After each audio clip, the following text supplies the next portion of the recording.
भारत की आध्यात्मिक परंपरा में जिन महापुरुषों ने साधना, तप, योग और लोक कल्याण के माध्यम से समाज को दिशा दी, उनमें बाबा गोरखनाथ का नाम अत्यंत श्रद्धा और सम्मान के साथ लिया जाता है।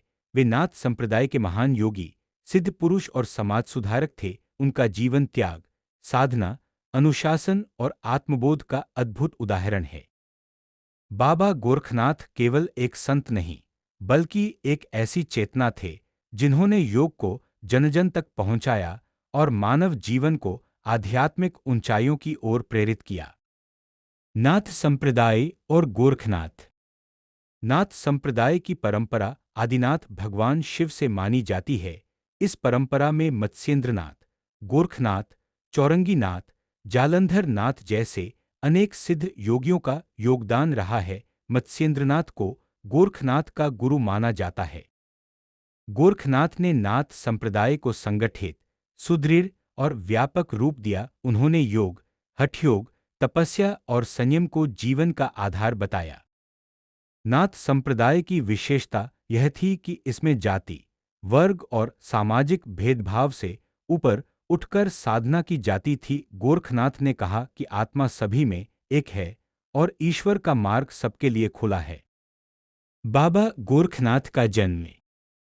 बाबा गोरखनाथ के जन्म को लेकर अनेक कथाएं प्रचलित हैं। एक लोककथा के अनुसार वे शिव के अंशावतार माने जाते हैं। कहा जाता है कि एक निस्संतान दंपति ने भगवान शिव से संतान की कामना की। शिव ने प्रसन्न होकर भस्म प्रदान की, जिससे एक दिव्य बालक का जन्म हुआ।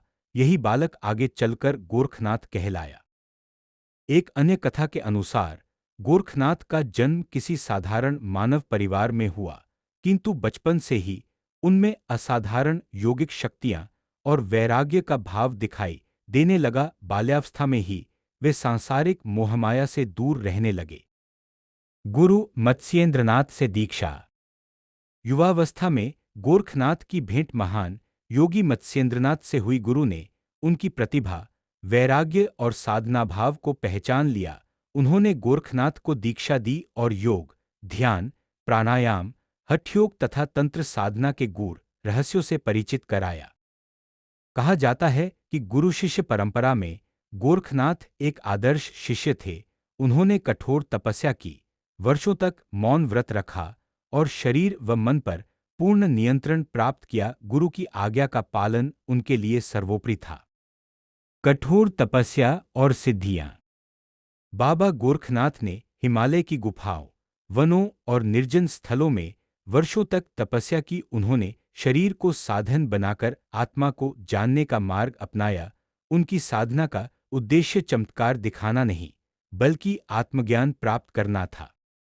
फिर भी कहा जाता है कि उनकी तपस्या से उन्हें अनेक योग सिद्धियां प्राप्त हुईं, जैसे अनिमा, महिमा, लघिमा, गरिमा आदि। वे चाहें तो अदृश्य हो सकते थे, जल पर चल सकते थे और रोगों को दूर कर सकते थे, किंतु उन्होंने इन सिद्धियों का उपयोग केवल लोक कल्याण के लिए किया। समाज सुधारक के रूप में गोरखनाथ। बाबा गोरखनाथ केवल गुफाओं में रहने वाले योगी नहीं थे। वे समाज के बीच जाकर लोगों को अंधविश्वास, पाखंड और कुरीतियों से मुक्त करने का प्रयास करते थे। उस समय समाज में जातिगत भेदभाव, कर्मकांड और रूढ़ियां व्याप्त थीं। गोरखनाथ ने सरल भाषा में लोगों को समझाया कि सच्ची पूजा बाहरी दिखावे में नहीं, बल्कि आत्मशुद्धि में है। उन्होंने कहा, मन को जीतो, जगत स्वयं जीत लिया जाएगा।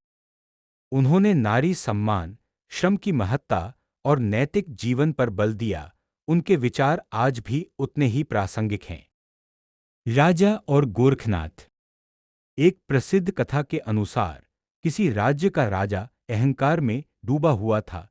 वह स्वयं को सबसे शक्तिशाली समझता था। गोरखनाथ ने साधु के वेश में उसके दरबार में जाकर भिक्षा मांगी। राजा ने साधु का अपमान किया। तब गोरखनाथ ने राजा को उसकी क्षणभंगुर सत्ता का बोध कराया। योगबल से उन्होंने दिखाया कि धन, वैभव और शक्ति सब नश्वर हैं। राजा को अपनी भूल का एहसास हुआ और उसने क्षमा मांगी। इस घटना के बाद राजा ने प्रजाहित में कार्य करना आरंभ किया। बाबा गोरखनाथ को हठयोग का प्रवर्तक माना जाता है। उन्होंने योग को केवल साधुओं तक सीमित न रखकर गृहस्थों के लिए भी उपयोगी बनाया। उनके अनुसार स्वस्थ शरीर में ही स्वस्थ मन और आत्मा का वास होता है। उनकी रचनाएं जैसे गोरखशतक, सिद्ध सिद्धांत पद्धति, हठयोग प्रदीपिका परंपरा से जुड़ी मानी जाती है। योग के क्षेत्र में अमूल्य ग्रंथ हैं। इन ग्रंथों में आसन, प्राणायाम, मुद्रा, बंध और समाधि का विस्तार से वर्णन मिलता है। लोककथाएं और चमत्कार।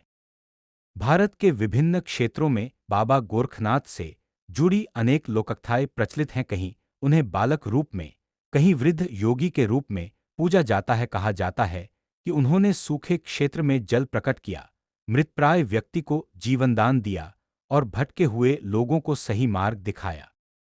हालांकि गोरखनाथ स्वयं कहते थे कि चमत्कार साधना का लक्ष्य नहीं, बल्कि आत्मज्ञान का परिणाम है।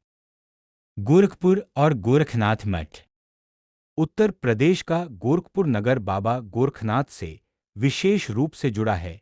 यहाँ स्थित गोरखनाथ मठ नाथ संप्रदाय का प्रमुख केंद्र है।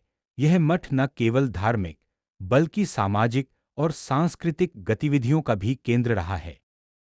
यहाँ आज भी योग, सेवा, शिक्षा और समाज कल्याण के कार्य किए जाते हैं। मठ में बाबा गोरखनाथ की परंपरा को जीवंत रूप में देखा जा सकता है। जीवन दर्शन। बाबा गोरखनाथ का जीवन दर्शन अत्यंत सरल और गूढ़ दोनों है। उनके प्रमुख संदेश इस प्रकार हैं। आत्मसंयम ही सच्चा तप है। योग और साधना से मन की अशुद्धियां दूर होती हैं। जाति, धर्म और वर्ग से ऊपर मानवता है। गुरु के बिना ज्ञान अधूरा है। सेवा ही सच्ची साधना है। उन्होंने जीवन को एक साधना माना जहां हर क्षण आत्मविकास का अवसर है। समाधि और अमरता की अवधारणा। कहा जाता है कि बाबा गोरखनाथ ने देह त्याग नहीं किया, बल्कि योगबल से समाधि में प्रवेश किया। नाथ परंपरा में उन्हें चिरंजीवी माना जाता है। लोकविश्वास है कि वे आज भी सूक्ष्म रूप में साधकों का मार्गदर्शन करते हैं। निष्कर्ष। बाबा गोरखनाथ भारतीय संत परंपरा के ऐसे दिव्य स्तंभ हैं जिनका प्रभाव सदियों से समाज पर बना हुआ है। वे योगी, गुरु, समाज सुधारक और आध्यात्मिक पथप्रदर्शक थे। उनका जीवन हमें सिखाता है कि सच्चा सुख बाहरी भोगों में नहीं, बल्कि आत्मज्ञान में है। आज के भौतिकवादी युग में भी बाबा गोरखनाथ की शिक्षाएं हमें संतुलन, संयम और सेवा का मार्ग दिखाती हैं।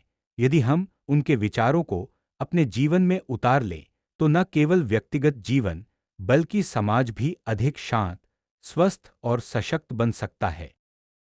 बाबा गोरखनाथ अमर रहें। उनकी वाणी और साधना युगों युगों तक मानवता का पथ प्रशस्त करती रहे। अगर आपको यह वीडियो अच्छी लगी हो तो अरविंद कुमार 05 चैनल को शेयर, लाइक और सब्सक्राइब जरूर करें। और मेरे तरफ से आप सभी हमारे दर्शकों को प्यार भरा नमस्कार। आप सभी लोगों को धन और धान्य का भंडार भरा रहे और आप सभी लोग खुशी से भरे लंबे आयु प्रदान करें। आप सभी लोग सदा मुस्कुराते रहें। धन्यवाद।